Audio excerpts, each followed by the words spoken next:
Hello, friends, enemies, and those undecided. Will here with another monthly update on Age of the Deep, April edition. Oh my god, April was so good. Quite a bit of progress, and the most collabs I've ever done in a month working with other people.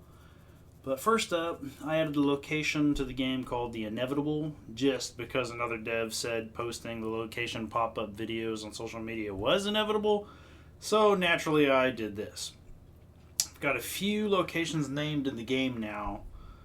Here's something that looks a little simple. I was just testing code for generating some items to use for later on as we get into the reputation system. You'll notice it says 10 resources per minute. I kept working on that part. That was just a simple test for that.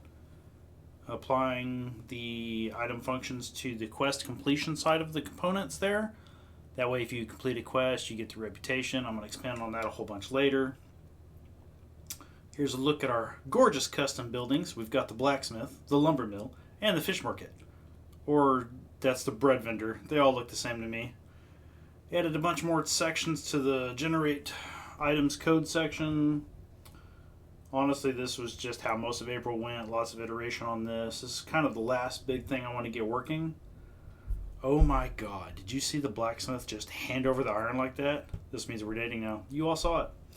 Here I was testing the water skin material I made for the ultimate ability when you use the mage. Made sure it also applies to the other swimsuit models. It's just kind of a universal material instance that activates. A lot of fun to make this. I also wanted to see if I could 1v1, 1v11 these enemies by using the abilities that I made for the mage. Had to kind of keep that on my toes in between cooldowns, but I won. Not really progress, but this is more like self-validation. Like, oh my god, this work I've done actually works. It's really awesome.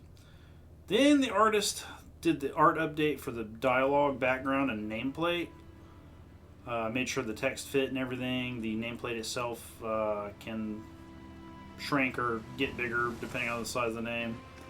And you guys need to make sure that you pay attention to Mori here when she says wishlist some indie games. Ooh, I know you can go wishlist Age of the Deep, but you can also wishlist some other indies that I won't be mad about it. No judgment here. Here I'm visiting the lumber mill after winning her trust. You can tell it's the lumber mill because that's totally what the model is. And also, look, it gave me some wood. Then I started working with a voice actor for the first time. Dani Finn. I wrote a bunch of things for her to say. One of those I don't need to do this, but it's fun kind of things to do. So I'm going to do it anyway. She knocked it out of the park so much, I just kept writing all kinds of silly things.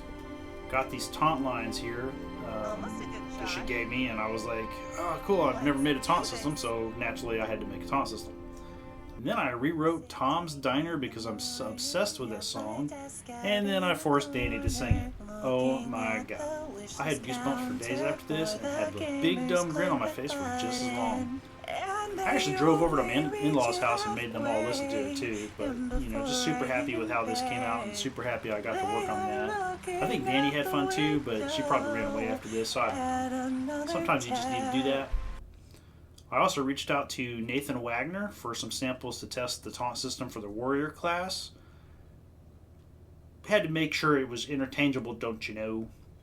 Got him doing some other stuff and things that'll pay off in the future as we get there. It's going to take quite a bit of work collabing with a bunch of other voice actors on what I'm doing next. I'll make you pay. Also for April, we started Indie Gala. I got 15 indie devs to work with me behind the scenes to give me details on their game characters, and the artist that I use is currently working on a mega art piece that includes all the indie game characters that we've been talking about. We've been working on this for a couple weeks behind the scenes. Hopefully, I don't want to say soon, but it's a lot of art for her to draw. Maybe in the next couple weeks she'll be done with that, and then I'll move on to other parts to have her work on, because I just am crazy about getting art done, and I'm an insane person. That's going to be pretty awesome when that's done. Shout out to Debug Magazine and everyone else that shared that post for the Indie Gala on Blue Sky so I could get traction on that. And that's about all I have for April. May's already off to a great start. Click follow, hit the like button, go wish the Age of the Deep. See you next time, Mermaid Council.